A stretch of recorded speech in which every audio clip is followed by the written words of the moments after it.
Look at fruiting plants for an example of age gap relationships that works for all life.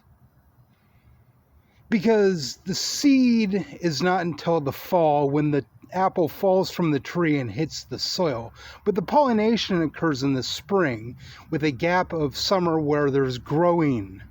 So that's really comparable to a Gen Z woman dating a Gen X dude as well.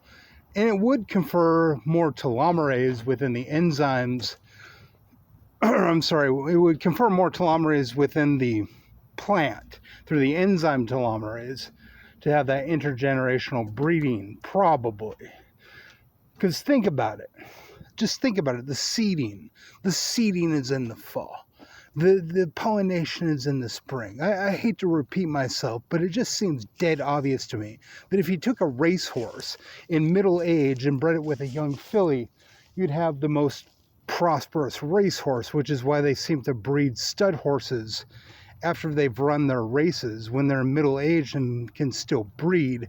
And of course, you take the young filly and breed it to the older stud horse, and then she becomes a mare after birthing a foal.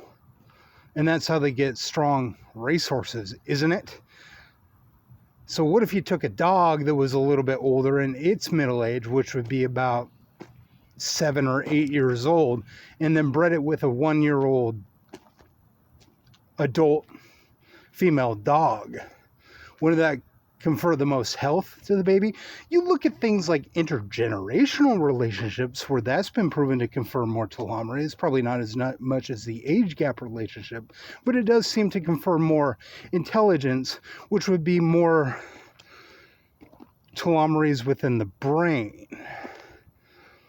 And it seems to confer more health, which would be more telomerase in the muscles. And it does seem to confer better looks, which is more telomerase in the bone structure and the muscles of the face. And longer living, it seems, would be an attribute because that's been proven by intergenerational relationships. I'm just saying there's a lot of different ways to confer more telomerase, but the age gap relationship is probably the one that would confer the most in a baby because it confers a lot.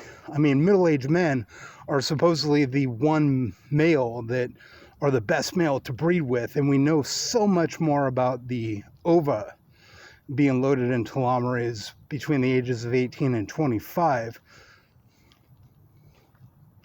Otherwise, aneuploid retardation of the follicles of the cell hit about the age 26. Again, I'm not saying your kids are retarded, but they're kind of retarded.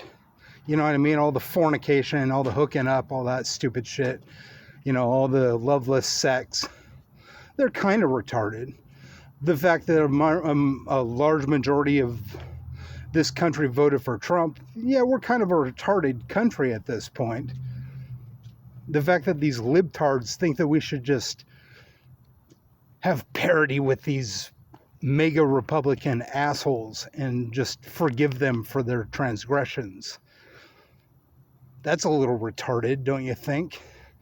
How they barge into a situation and break bro code to get your girl because they're Republicans and they're rule breakers and they don't give a fuck.